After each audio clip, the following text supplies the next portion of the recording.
అండి. Live end ఎపిసోడ్లో ఏం జరిగిందో అన్నీ రెండు కమెంట్ చేసి చెప్తాను. అంత పెద్దగా లైవ్లో అంటే ఏమీ లేదు, అందుకని చెప్పేసి ఇప్పుడు నా ఛానల్ని ఫస్ట్ టైం చూస్తుంటే తప్పకుండా సబ్స్క్రైబ్ చేయండి. మీరు లైక్ చేస్తే ఈ వీడియో అనేది మరి కొంతమందికి రీచ్ అవుతుంది, అందుకని చెప్పేసి చూస్తున్నారు కానీ లైక్ చేయటం లేదు. అందుకని ప్లీజ్ నా రిక్వెస్ట్ అండి, లైక్ చేయండి. సబ్స్క్రైబ్ చేయడం మాత్రం అస్సలు మర్చిపోద్దు ప్లీజ్. నేను 1000 సబ్స్క్రైబర్స్ అయితే కోరుతున్నాను, ఎక్కువ కోరుకోవట్లేదు. అందరూ లక్షలు కోరుకుంటారు, కానీ నేను మాత్రం ఒక 1000 సబ్స్క్రైబర్స్ మాత్రమే కోరుకుంటున్నాను. ప్లీజ్ సబ్స్క్రైబ్ చేయడం అస్సలు మర్చిపోకండి. ఇప్పుడు మనం నేను చూపించిన దాని ప్రకారం ఏంటంటే ఫస్ట్ శ్రీముఖి అయితే ఎంట్రీ అవుతుంది. శ్రీముఖి ఎంట్రీ అవ్వడంతో హౌస్లో అనేది మంచి పాజిటివ్ అట్మాస్ఫియర్ అయితే క్రియేట్ అవుతుంది. తను విష్ణుప్రియకి ప్లస్ అవినాష్కి చెప్పిన తీరు విధానం అయితే చాలా బాగుందనే చెప్పాలి. ఎంతోమంది వచ్చి ఎన్నో విధాలుగా విష్ణుప్రియకి చెప్పారు, కానీ ఎవరి మాట తను వినలేదు. కానీ ఎవరు శ్రీముఖి చెప్పిన దాంతో వెంటనే తను రియాక్ట్ అయ్యి పృథ్వీతో మాట్లాడడము, ఇప్పుడు మనం మిత్రత్వాన్ని కాపాడుకుందామని చెప్పి పూర్తిగా అచ్చ తెలుగులో మాట్లాడడము. తర్వాత అవినాష్ ఇప్పుడు ఎందుకు అలా పృథ్వీ ఇప్పుడు ఎందుకు అలా అంటున్నావనంటే, లేదు ఇది మన ఆటకు అడ్డు రాకూడదని చెప్పి ఆ తర్వాత అవినాష్ అని వస్తుంది. పృథ్వీ కూడా దానికి రియాక్ట్ అయ్యి అలాగే అని చెప్పడము చాలా బాగుంది. శ్రీముఖి చాలా మంచిగా చెప్పే విధానంలో చెప్పి విష్ణుప్రియని అయితే కన్విన్స్ చేసిందని చెప్పాలి. ఏమంటుందంటే తను ఒక విషయం అయితే కరెక్ట్గా చెప్పింది. నువ్వు తనని ఇష్టపడవచ్చు, ఓకే, అది బయటికి వెళ్ళిందా చూసుకోవచ్చు కదా, 2 వారాలే కదా, పూర్తిగా గేమ్ మీద ఫోకస్ పెట్టి ఆడు. తర్వాత నువ్వు తనని ఇష్టపడితే ఓకే, కానీ సపోర్ట్ చేసే విధానంలో తనకి మాత్రమే నువ్వు సపోర్ట్ చేస్తున్నావు, మిగతా ఎవరికీ సపోర్ట్ చేయడం లేదు. ఎందుకంటే విష్ణుప్రియ అంటే తన ముందు చెప్పింది చూసారా, తను ఎవరికైనా ముందు పెట్టే తను తింటుంది అని చెప్పేసి. మరి అటువంటిప్పుడు విష్ణుప్రియ అనేది ఏం చేయాలి, అందరి వైపు సమానంగా ఉండే చేయాలి కదా. పృథ్వీ రావడంతో కొంచెం తన మైండ్ డైవర్ట్ అయిపోయి పృథ్వీ ఓన్లీ తనే సపోర్ట్ చేసి తనే గెలవాలి అన్న ఉద్దేశంతో తనకే సపోర్ట్ చేయడం అయితే జరుగుతుంది. అందుకని శ్రీముఖి చెప్పిన దాంట్లో తను రియలైజ్ అయ్యి అవును కదా అని చెప్పేసి అనిపించింది. మళ్ళీ పృథ్వీ కూడా చెప్పిన విధానం చాలా బాగుంది. నీకు తనంటే ఏంటనంటే ఒక ఫ్రెండ్ మాత్రమే ఉంటుంది. మరి ఫ్రెండ్ అయితే ఇద్దరు సేమ్ డ్రెస్సులు ఎందుకు వేసుకుంటున్నారంటే అది కోయిన్సిడెన్స్ ఎప్పుడు అవుతుందో అవదు కదా, కావాలనే వేసుకుంటున్నారు. నువ్వు తన ఫ్రెండ్గానే చూస్తున్నావు, కానీ తన ఫీలింగ్స్ నీకు అర్థం కనుక నువ్వు అని చెప్పచ్చు కదా. అంటే నేను చాలాసార్లు చెప్పాను, నేను తనకి నా వైపు నుంచి ఏమీ లేదు అని చెప్పేసి అని అన్నాడు. అలా చెప్పడం కాదు, నా మీద కాన్సన్ట్రేషన్ పెట్టి నీ ఆటను నువ్వు పాడు చేసుకోవద్దని చెప్పావా ఎప్పుడైనా అంటే ఆహా లేదు అని చెప్పేసి అంటాడు. అప్పుడు తాను కూడా రియలైజ్ అయ్యి ఇద్దరూ మాట్లాడుకుంటారు. విష్ణుప్రియ చెప్పిన వెంటనే పృథ్వీ కూడా తను కూడా అవును ఓకే, ఇప్పుడు ఎవరికేం వాడు ఆడుకుందో ఏదైనా బయట చూసుకుందామని చెప్పేసి అనుకుంటున్నారు. ఇది మాత్రం టూ గుడ్. శ్రీముఖి మాత్రం చాలా బాగా కన్విన్స్ చేసిందని నేను అనుకుంటున్నాను. మరి మీరేమనుకుంటున్నారో చూడాలి, ఇంకా చూడాలి మరి వాళ్ళు ఏ విధంగా ఉంటారు అని చెప్పేసి. మరి తర్వాత టాస్క్లు అయితే స్టార్ట్ అవ్వకముందే ఏం జరుగుతుందంటే బిగ్ బాస్ అంటారు, ఇప్పుడు ఎవరు తేజ, గౌతమ్, తర్వాత పృథ్వీ, వీళ్ళ ముగ్గురులో ఎవరినైనా మీరు చీఫ్ అంటే అదే టీటీఎఫ్ కంటెండర్గా మీరు సెలెక్ట్ చేసుకోవచ్చు అని చెప్తారు. కానీ సరైన రీజన్స్ అయితే చెప్పాలని అంటారు. సెలెక్ట్ చేసుకోవాల్సింది ఎవరు, ఆల్రెడీ కంటెండర్స్ అయిన నిఖిల్, రోహిణి, తర్వాత అవినాష్, వీళ్ళ ముగ్గురు అయితే సెలెక్ట్ చేసుకోవాలి. అప్పుడు వీళ్ళ ముగ్గురు వెళ్ళి డిస్కస్ చేసుకుంటుంటే మనకు తెలిసిందే. ఎందుకంటే రోహిణి ప్లస్ అవినాష్ ఇద్దరు ఎవరి పేరు చెప్తారు, తేజ పేరు చెప్తారు. ఏమైనా రీజన్స్ ఇస్తారంటే మిగతా అందరికీ అంటే గౌతమ్కి 2 times వచ్చింది, తర్వాత పృథ్వీ కూడా 2 times వచ్చింది, కానీ తేజాకి అయితే 2 times అనేది ఆడడానికి అవకాశం రాలేదు. అందుకని చెప్పేసి తేజాకి అవకాశం ఇద్దామనుకుంటున్నారు. వీళ్ళకి అర్థం కానిది ఏంటంటే ఇప్పుడు ఫైనలిస్ట్ కోసం పోటీ పడే దాంట్లో టికెట్ ఫినాలి కంటెండర్ అవ్వడానికి కాదు అని చెప్పేసి వాళ్ళకి అర్థం కాలేదు. కానీ నిఖిల్ తెలుసుకోవాలి కదా ఇది దేనికోసమో, ఫైనలిస్ట్ ఆట కోసమో జరుగుతున్నది, ఇప్పుడు కంటెండర్ కోసం కాదని చెప్పేసి నిఖిల్ కూడా ఏమాత్రం ఆలోచించకుండా ఓకే నేను కూడా తేజతోనే అని చెప్పి అంటాడు. ఎటువంటి వాదన ఏమి పెట్టుకోకుండా చాలా సేఫ్గా ఆడాడా అని చెప్పి అనిపిస్తుంది. ఎందుకంటే ఇంకో రీజన్ కూడా చెప్తాను. సరే తేజ అని అన్నారు, సరే తేజ అని చెప్పేసి బయటకు వచ్చేస్తారు, అందరూ తేజ అని చెప్పేస్తారు. తర్వాత రీజన్స్ ఏమిటంటే మిగతా వాళ్ళకి 2 అవకాశాలు వచ్చాయి, కానీ తేజకి 2 అవకాశాలు రాలేదు, అందుకని చెప్పేసి చెప్పడం జరుగుతుంది. అక్కడ పృథ్వీ, నబీల్ ఇద్దరు నిఖిల్తో ఏమంటారంటే నువ్వు తేజ పేరు ఎందుకు చెప్పావు. పృథ్వీ ఏంటంటే ముందు నుంచి ఏమంటాడో ఫస్ట్ ఫైనలిస్ట్ ఎవరు అవ్వాలి అంటే ఆడియన్స్ మనసుని గెలుచుకొని టాప్లో ఉన్న మనిషే కావాలి, అంతేగాని లీస్ట్లో ఉన్నవాడు మాత్రం కాకూడదు. తర్వాత నామినేషన్లోనికి ఎక్కువసార్లు వెళ్ళిన వాళ్ళు కావాలి అనే చెప్పి పృథ్వీ ఎప్పుడూ అంటూ ఉంటాడు. తర్వాత నిఖిల్ అన్నప్పుడు నువ్వు ఒరే నాకు ఇప్పుడు పృథ్వీ తేజ వీళ్ళిద్దరే మనసులో ఉన్నారు, వాళ్ళు అడిగిన వెంటనే తేజ అని చెప్పాను. మరి నీకు గౌతమ్ పేరు చెప్పచ్చు కదా, గౌతమ్ అనేది గుర్తే రాలేదు నాకు అసలు.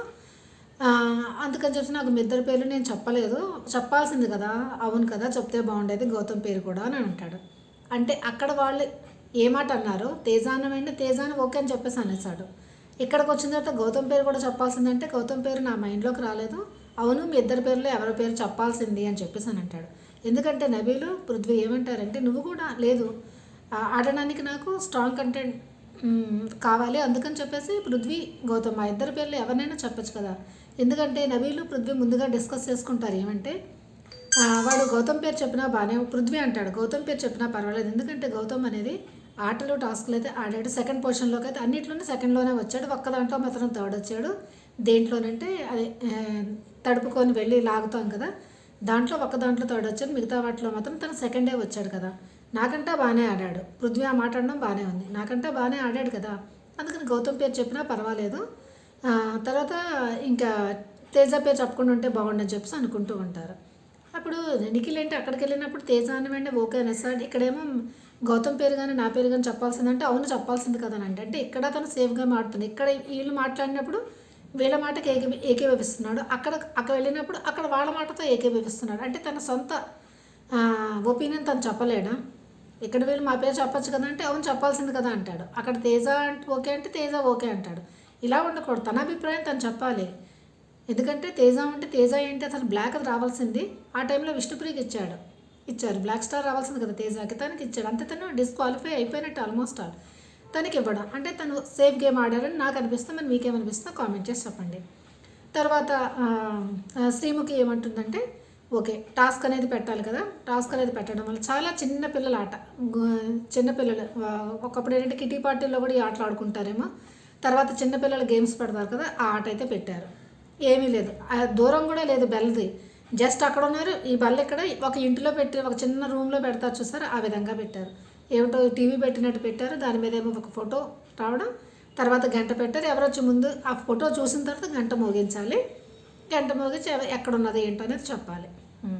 ఇది చాలా ఇది అనిపించింది. ఇది ఫస్ట్ ఫైనలిస్ట్ సెలెక్ట్ చేయడానికి పెట్టే గేమా అని చెప్పేసి నాకైతే అనిపించింది.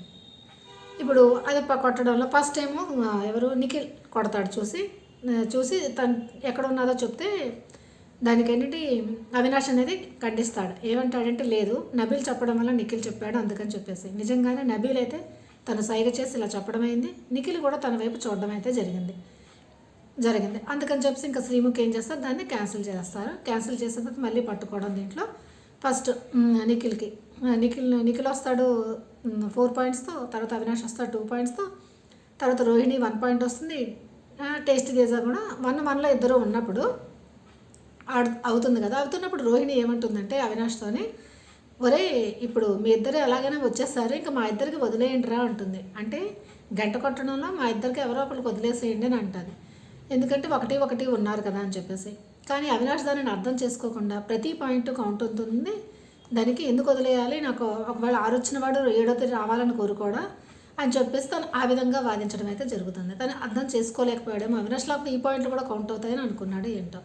నెక్స్ట్ టైం వచ్చినప్పుడు యాక్చువల్లీ అవినాష్ ముందు రావడం అదవుతుంది, తను ఎందుకులే అని చెప్పేసి రోహిణికి అయితే ఇవ్వడం జరుగుతుంది పాయింట్ అనేది. 2 పాయింట్స్ అయితే రోహిణికి వస్తుంది. దాంట్లోంచి అవుట్ అయిపోయిన వాళ్ళు ఎవరు, టేస్టీ తేజ. ఇప్పుడు టేస్టీ తేజకి గౌతమ్కి ముందు గొడవ అవుతుంది, చాలా పెద్ద గొడవ. ఏంటి నువ్వు నాకు అవకాశం ఇవ్వలేదని. ఓకే తను అవకాశం ఇవ్వకపోవడం వల్ల తను డైరెక్ట్గా టీటీఎఫ్ కంటెండర్ అయిపోయాడు కదా. అయిపోయి ఏం చేస్తాడు, గెలిచాడా పోనీ లేదు కదా. అంత గొడవ పడ్డాడు. గొడవ పెట్టినప్పుడు ఎఫర్ట్స్ దగ్గరలోనే ఉంది బెల్లం మోగించడం అనేది. అంతగా ఫిజికల్ టాస్క్ ఆడినవాడు కొంచెం ఎఫర్ట్స్ పెట్టి గెలిచినా బాగుండేది కదా. ఓకే అంత గొడవ పెట్టినందుకు గౌతమ్ ఇవ్వలేదే, ఇచ్చినా బాగుండేదే, చూడుతున్న ఎంత ఎఫర్ట్స్ పెట్టాడని చెప్పి అనుకోవచ్చు. కానీ సింపుల్గా ఓడిపోయాడు కదా, దానికోసం అంత పెద్ద గొడవ ఎందుకు. అదైతే ఎపిసోడ్లో అయితే లేపేస్తారు, చాలా పెద్ద గొడవ అయితే జరుగుతుందన్నమాట. లైవ్లో మాత్రం ఏమవుతుందంటే అది ఇప్పుడు చెప్తాను. ఏమవుతుందో టేస్ట్ తేజ అంటాడు, ఎపిసోడ్లో కూడా కొంచెం చూపించారు కదా. ఏమవుతుంది, నువ్వు నాకు అవకాశం ఎందుకు ఇవ్వలేదు, నేను నీ నుంచి అది ఎక్స్పెక్ట్ చేయలేదు, నువ్వు అనుకున్నానని చెప్పేసి అప్పుడు గౌతమ్ ఏమంటాడంటే అది నీకెక్కడ అన్యాయం చేశారా, అది నా ఆట కదా కనుక నేను ఆడాను, నా ఒపీనియన్ అది, నేను ఎవరికైనా ఇవ్వచ్చు, ఛాన్స్ అనేది. అందుకే నా ఒపీనియన్ నేను ఇచ్చాను అంతే చెప్ప. అంటే అదే నువ్వు సేఫ్ గేమ్ ఆడతావు, నువ్వు సోలోగా చూపించుకోవాలని చెప్పేసి నువ్వు ఆడతావు, దానివల్ల నాకు మైనస్ అవుతుందని అంటే నీకు మైనస్ అవ్వడం ఏంటి? ఒకట నీకు తనకు మైనస్. అందుకే గౌతమ్ కొంచెం ఎక్కువ ఏమంటాడంటే, నేను ఏదో బాధలో ఉన్నావు కొంచెం అని చెప్పేసి ఓదార్చడానికి వచ్చాను, ఓదార్చడానికి వస్తే ఇటువంటి మాట్లాడుతున్నాను, తను లేచి వెళ్ళిపోవడం జరుగుతుంది. అసలు ఏమవుతుందంటే ప్రతి అంటే అది లాగుతూనే ఉన్నాడు అనమాట టేస్టీ తేజ, నువ్వు నాకు ఇవ్వలేదు అని చెప్పేసి. అప్పుడు గౌతమ్ ఏమంటాడంటే, గౌతమ్ ఒక ముందు కూడా చెప్తాడు. ఏం చెప్తాడంటే, ఇది నేను సింగిల్గా ఆడుతున్నా, ఎవరు నా నుంచి ఏమీ ఎక్స్పెక్ట్ చేయవద్దు, నేను ఎవరి నుంచి ఎక్స్పెక్ట్ చేయను అని చెప్పేసి ముందే చెప్తాడు తను స్టార్టింగ్లోనే. తర్వాత కూడా అంటాడు, నేను ఎవరికి మాట ఇవ్వను అని చెప్పేసి కూడా అంటాడు. ఇవన్నీ మాటలు తను అన్నాడు కదా, అప్పుడు టేస్టీ తేజ కూడా విన్నాడు కదా. ఒకటి ఆలోచిస్తే టేస్టీ తేజ ఎంతవరకు గౌతమ్కి హెల్ప్ చేశాడు చెప్పండి. మన షర్టు చింపేశాడు దాంట్లో కూడాని, అసలు ఫోల్డ్లో ఉన్న షర్టుని తీసి చూపించాడు. అది తీస్తే ఎవరైనా చేతిలోకి వెళ్తే ఈజీగా చింపేస్తారు అసలు. ఏదైనంటే మళ్ళీ దాని మాట ఫ్లిప్ అయ్యి ఏమంటాడు, లేదు తనది కాపాడడానికే, నేను కాపాడేవాడంటే పట్టుకొని లోపల ఎక్కడో పెట్టుకోవాలి, అంతేగాని ఇలా తీసి చూపించరు కదా. తను అక్కడ స్ట్రాటజీ అనేది వాడాడు. తర్వాత గౌతమ్ హెల్ప్ చేయలేదని అంటాడు. గౌతమ్ ఏమంటాడంటే, ఈ విషయంలో నేను హెల్ప్ చేయలేదంటాము. అప్పుడు మీ మదర్ రాను అన్నప్పుడు నేనే వెళ్ళి చెప్పాను, బిగ్ బాస్ కావాలంటే మా మదర్ని పంపించకండి, టేస్టీ తేజ మదర్ని పంపించమని చెప్పేసి నీ గురించి చెప్పాను కదా నేను అని చెప్పేసి అంటాడు. తర్వాత దీంట్లో మట్టి పోయడంలో కూడా ఒకవేళ నీకు సహాయం చేయలేదు అని అనుకున్నప్పుడు నేను పృథ్వీకే పోసాను 2 సార్లు, అంతేగాని నీ దాంట్లో పోయలేదు, రోహిణి దాంట్లో కూడా పోయలేదు కదా, మరి అక్కడ హెల్ప్ చేశాడు కదా. తర్వాత టేస్టీ తేజ షర్టు కాపాడడానికి కూడా చాలా ప్రయత్నం చేశాడు కదా. మరి ఇవన్నీ హెల్ప్లు కావా అంటే, ఇప్పుడు అవన్నీ పాయింట్ ఎందుకు తెస్తున్నావు చూడు, మా మదర్ ఒక్కొక్కరి దగ్గరికి, నిఖిల్ దగ్గరికి, పృథ్వీ దగ్గర, ప్రతి వాళ్ళ దగ్గరికి వెళ్ళి చెప్తూ ఉంటాడనమాట. చూడు గౌతమ్ ఇవన్నీ పాయింట్స్ తెస్తున్నాడు, తనేమో సింపతి చేసుకోవాలని ట్రై చేస్తున్నాడు, అదే ఇదే చాలా మాట్లాడడంతో గౌతమ్ అప్సెట్ అయిపోయి వెళ్ళి ఏడుస్తాడు. ఏడుస్తున్నాడని చెప్పి అవినాష్ వచ్చి టేస్టీ తేజకు చెప్తే టేస్టీ తేజ ఏమంటాడు, చూడు ఇదొక సింపతి గేమ్ ప్లే చేస్తున్నాడు, ఇప్పుడు నేను అన్న మాటలకు ఏడ్చే అవకాశం ఏమున్నది, నార్మల్గా కదా నేను మాట్లాడానని చెప్పేసి. చాలా తనకు టేస్టీ తేజకు తెలుసు ఎలాగైనా తన లిస్ట్లో ఉంటాడు, ఎలిమినేట్ అయిపోతాడని చెప్పేసి. కొంచెం టాప్లో ఉన్న గౌతమ్తో గొడవ పెట్టుకుంటే అప్పుడు గౌతమ్కి ఎగ్నెస్ట్గా ఉన్న వాళ్ళు టేస్టీ తేజకు ఓట్లు వేస్తారు అని చెప్పేసి తను ఒక ప్లే గేమ్ అనేది వాడాడని చెప్పేసి నాకు అనిపిస్తుంది. అసలు తను అన్న మాటలు అన్ని ఎపిసోడ్లో వేస్తుంటే గౌతమ్కి అది ప్లస్ అయ్యేది. టేస్టీ తేజ ఏంటి, తను ఏం చేస్తున్నాడు అనేది కూడా ఆడియన్స్కి తెలిసేది. ఇది లేపేయడం అనేది అస్సలు బాగలేదు. ఇంకొకటి ప్రేరణ, అది దోశ విషయం అంతే కదా. దోశ విషయం ఏమవుతుందంటే, యాక్చువల్లీ టైం పీరియడ్ చాలా తక్కువ ఉండడం వలన ప్రేరణ ఏం చేస్తుందంటే, సరే ఇప్పుడు టిఫిన్ కోసం ఏంటంటే ఎవరేం తింటారని ముందు అడుగుతుంది అందరినీ. అడిగితే 3 అంటారు మేము ప్లెయిన్ తింటామని చెప్పేసి, మిగతా వాళ్ళేమో చీజ్ దోశ తింటామని అంటారు. అప్పుడు ఏం చేస్తాడంటే తిను 3 కాకుండా ఒక్కొక్కరికి 2 సట్లు వేసేస్తుంది ప్లెయిన్ దోశలో, అంటే ఒకటి సరిపోదేమో అని చెప్పేసి. తర్వాత చీజ్ దోశ కూడా ఒక్కొక్కటి వేసేస్తుంది. తర్వాత టైం 1 అవర్ ఇస్తారు. ఇచ్చిన వెంటనే సరే టైం ఎలాగైనా దొరికింది కదా, చీజ్ దోశ వాళ్ళు కూడా ఇంకొకటి వేసేద్దామని వేస్తూ ఉంటుంటే అప్పుడు రోహిణి వచ్చి ఏం చేస్తున్నావనంటే, చీజ్ ఇంకొకరికి వేస్తున్నానంటే, అయితే నాకు కూడా ఒకటి వేసంటే నీకు ఆల్రెడీ నేను 2 ప్లెయిన్ వేసేసానని చెప్పేసి అంటారు. అక్కడ ప్రేరణ చేసిన చిన్న మిస్టేక్ ఏంటంటే, ప్లెయిన్ ఒకటి అన్నప్పుడు ఒకటి వేసి వదిలేస్తే, ఇప్పుడు చీజ్ అన్నప్పుడు మళ్ళీ ఇంకోటి చీజ్ వేసేస్తే సరిపోయేది. అప్పుడు రోహిణి ఏమంటుంది, నేను ప్లెయిన్ దోశ ఒకటే కదా, చీజ్ దోశ ఇంకోటి సరిపోతుంది, 2 ఎందుకు వేసామని చెప్పి. అప్పుడు టేస్టీ తేజ కలువ చేసుకుని ఒకటి అన్నప్పుడు 2 ఎందుకు వేసావు నువ్వు, అసలు ఒకవేళ చీజ్ దోశ అడిగిందంటే వేసి ఇవ్వలేవా నువ్వు, ఎందుకు వేయటం లేదు అది చెప్పేసి అంటే, తను ఎలాగైనా ఇక్కడ కూడా గొడవ పెట్టుకుని ప్రేరణ పాయింట్ తెచ్చి తను కొంచెం మైనస్ అయితే కొంచెం ప్లస్ అవ్వాలని ఆలోచిస్తున్నాడు. దీంట్లో ప్రేరణ తప్పి ఏమీ లేదు. ఎందుకంటే సరే ఒకటి సరిపోదేమో, ఒకటి తింటున్న చీజ్ అంటే హెవీ ఉంటుంది, ప్లెయిన్ అంటే తక్కువ ఉంటుంది, అందుకని చెప్పేసి 2 వేసింది. అప్పటికి తర్వాత ఏమన్నదంటే, ఓకే సరే నేను వేసేస్తాను 2, ఏముంది దోశలో చీజ్ వేసేయడం అంతే కదా ఏమున్నదని చెప్పేసి అంటుంది. గౌతమ్ కూడా వచ్చి అదే అంటాడు, ఓకే చీజ్ అంటున్నాడు కదా, ప్లెయిన్ దోశలో చీజ్ వేసి అయిపోతుంది కదా చీజ్ దోశ అంటే. ప్రేరణ అవును నేను కూడా అలాగే చేద్దామని చెప్పేసి అంటుంది. దానికోసం ఇంత దాన్ని పెద్ద చేస్తాడు టేస్టీ తేజ. అసలు రోహిణి ఇన్వాల్వ్మెంట్ తక్కువ, టేస్టీ తేజ కావాలని చాలా చాలా పెద్దగా చేస్తాడనమాట దాని గురించి. అప్పుడు గౌతమ్ కూడా అంటారు, ప్రేరణ తప్పే ఉన్నదంటే, ఓకే సరే నీ తప్పు లేనప్పుడు వదిలేసే ఇంకా అంటారు. దాని గురించి ప్రేరణ చాలా అప్సెట్, చాలా ఏడుస్తుంది అనమాట. చాలా ఏడవడం అయితే జరుగుతుంది, అందరితోనే ఓదారుస్తారనమాట. దీంట్లో కూడా టేస్టీ తేజ అదే తప్పు, ప్రేరణదైతే తప్పు లేదు. తర్వాత గౌతమ్ టేస్టీ తేజకైన గొడవల్లో కూడా టేస్టీ తేజాదే తప్పు, కానీ గౌతమ్ మాత్రం తప్పు లేదు. తన ఇష్టము, తను ఎప్పుడైనా చెప్పాడా నేను మీకు ఇస్తాను, నేను మీకు సహాయం చేస్తానని ఎప్పుడు చెప్పలేదు. నాకు ఎప్పుడు ఏది అనిపిస్తారో నేను అది చేస్తానని మాత్రమే చెప్పాడు. అంతే కదా చెప్పింది. మరి మీరేమనుకుంటున్నారో నాకు కామెంట్ చేయండి. ఇప్పుడు ఆటల్లోకి వద్దాం. ఆటల్లోకి వచ్చేసరికి ఫస్ట్ బెల్ మోగించే దాంట్లో తేజాకి లీస్ట్ పాయింట్స్ కదా, ఓన్లీ 1 పాయింట్ కనుక తేజ ఎలిమినేట్ అయిపోతాడు. ఇప్పుడు మిగిలింది ఎవరు? నిఖిల్, తర్వాత అవినాష్, తర్వాత రోహిణి అంటున్నాను. రోహిణి వీళ్ళు ముగ్గురు అయితే మిగులుతారు. అయితే వీళ్ళకి ఆట కండక్ట్ చేసే ముందు ఏంటంటే ఎవరు గెలుస్తారో వాళ్ళకి 5 lakhs బ్యాడ్జ్ పెట్టమని చెప్పి అంటారు అనమాట. అప్పుడు అందరూ డిస్కస్ చేసుకుంటారు. అందరూ నిఖిల్ అంటారు. గౌతమ్ కూడా నిఖిల్తోనే అగ్రీ అవుతాడు. నిఖిల్కి 5 lakhs పెడతారు, అవినాష్కి 4 lakhs పెడతారు, రోహిణికి 3, తర్వాత టేస్టీ చేసాక 2 lakhs అనేది పెడతారు అనమాట. నెక్స్ట్ అసలు గేమ్ అనేది స్టార్ట్ అవుతుంది. ఇప్పుడు వీళ్ళిద్దరు ముగ్గురు మధ్య, ఎవరి మధ్య? నిఖిల్, రోహిణి, నెక్స్ట్ అవినాష్ మధ్య. అప్పుడు ఏంటంటే ఫస్ట్ వేలాడిస్తారు కదా, దాంట్లో నుంచి లెటర్స్ అనేది తీయాలి. తీసి ఏంటంటే బిగ్ బాస్ సీజన్ 8 అని చెప్పేసి పేర్చాలి. అది పేర్చిన తర్వాత ఇంకొక దాంట్లోకి వెళ్ళాలి. అక్కడికి వెళ్తే పైన ఇవి పెడతారన్నమాట, బ్లాక్స్ లాంటివి పెడతారు. కొట్టేసి అవన్నీ తీయాలి. తీసి అక్కడ బ్యాలెన్స్ చేయాలన్నమాట. ఫైనలిస్ట్ అని చెప్పేసి, ఫస్ట్ ఫైనలిస్ట్ అని చెప్పేసి పెట్టాలన్నమాట. దీంట్లో నిఖిల్ కాలు నొప్పి అయినా చాలా ఫాస్ట్గా పెట్టేస్తాడు. తర్వాత అది కూడా అక్కడ బ్లాక్స్ మీద కూడా కొట్టేసి ఒక్కసారి కొడతాడు, టపటపా అన్నీ పడిపోతే అవన్నీ తీసుకొని వెళ్ళి ఫస్ట్ ఫైనలిస్ట్ అనేది సగం పెట్టినప్పుడు అవినాష్ వెళ్తాడు. ఓకేనా? అవినాష్ స్టార్ట్ చేయడంతోనే నిఖిల్ది కంప్లీట్ అయిపోతుంది. కంప్లీట్ అయిపోయి వెనక్కి వెళ్ళి ఆ మెట్టు మీద నించోవాలి కదా, అప్పుడు చేస్తున్నప్పుడు పడిపోతుంది. మళ్ళీ అప్పుడు అవినాష్ పెడతాడు 2-3 సార్లు, పడిపోతుంది. నిఖిల్ పెడుతుంటాడు, పడిపోతుంది. కానీ అవినాష్ ధైర్యాన్ని మాత్రం కోల్పోలేదు నిజంగా. ఎలాగైనా ఎందుకంటే అంత టెన్షన్లోని నిఖిల్ ఫాస్ట్గా పెట్టేస్తుంటాడు, తను అవ్వట్లేదని దాంట్లో ఉంటుంది కదా. అయినా తను ఎక్కడా తొనకుండా వెనకుండా చాలా స్ట్రాంగ్గా నిదానంగా కూల్గా అయ్యి పూర్తిగా పెట్టి వెనక్కి వస్తాడు. రోహిణి అయితే కొంచెంగానే కంప్లీట్ అవుతుంది. ఎందుకంటే అవినాష్ స్టార్ట్ చేసి తన సగం అయిపోయిన తర్వాత అప్పుడు రోహిణి అయితే ఎంట్రీ అవుతుంది. ఆ తర్వాత అవినాష్ నెమ్మదిగా పెట్టి వెనక్కి వచ్చిన దాంట్లో అవినాష్ అయితే విన్ అవుతాడు. చాలా ఎఫర్ట్స్ అనేవి పెట్టాడు. అలాగని కదా అవినాష్ మెగా చీఫ్ 2 సార్లు అయినా తర్వాత ఇప్పుడు ఫస్ట్ ఫైనలిస్ట్ అయినా సరేను ఎక్కడ తను ఉమ్మడిగా అందరూ ఓటింగ్తో అయిందైతే కాదు, తన స్వయం కృషితోనే తను గెలుచుకున్నాడని చెప్పి అనిపిస్తుంది అన్నమాట. ఇప్పుడు పృథ్వీ మన నామినేషన్లో ఏమన్నాడు? విన్నర్కి అయ్యే క్వాలిటీస్ లేవు, నువ్వు ఈ హౌస్లో ఉండే అర్హత లేదు నీకు అని చెప్పేసి అన్నాడు. మరి ఇప్పుడు ఏమైంది? అర్హత సంపాదించుకున్నాడు ఎవరు? అవినాష్. అందుకని ఏంటంటే స్వయం కృషి చేస్తే అంటే పట్టుదల ఉండాలి, దాంతోపాటు బాధ కూడా ఉండాలి.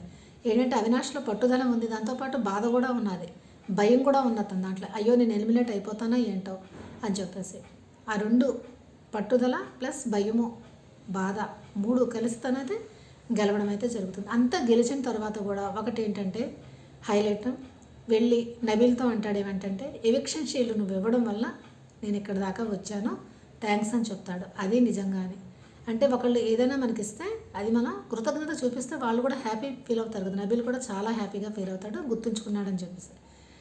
అంతే కదా. మీరేమంటారు? అవినాష్ క్యారెక్టర్ అయితే స్మూత్గా ఉంటుంది. అంటే ఎవరిని హర్ట్ చేసే విధంగా అయితే ప్రవర్తించడు, తన కొంచెం సేఫ్ గేమ్ అయితే ఆడతాడు అని నేను అనుకుంటున్నాను. మరి మీరేమనుకుంటున్నారో కామెంట్ చేయండి. అవినాష్ ఫస్ట్ ఫైనలిస్ట్ అవ్వడంలో మీరు ఏమనుకుంటున్నారో నాకు కామెంట్ చేయండి ప్లీజ్. మీరు కామెంట్ చేయండి, లైక్ చేయండి, అప్పుడే వీడియో అనేది ఎక్కువగా రీచ్ అవుతుంది. తర్వాత సబ్స్క్రైబ్ చేయడం అస్సలు మర్చిపోవద్దు ప్లీజ్. నేను 1000 సబ్స్క్రైబర్స్నే కోరుకుంటున్నాను. ప్లీజ్ సబ్స్క్రైబ్ చేయడం అస్సలు మర్చిపోకండి. Okay, bye, see you.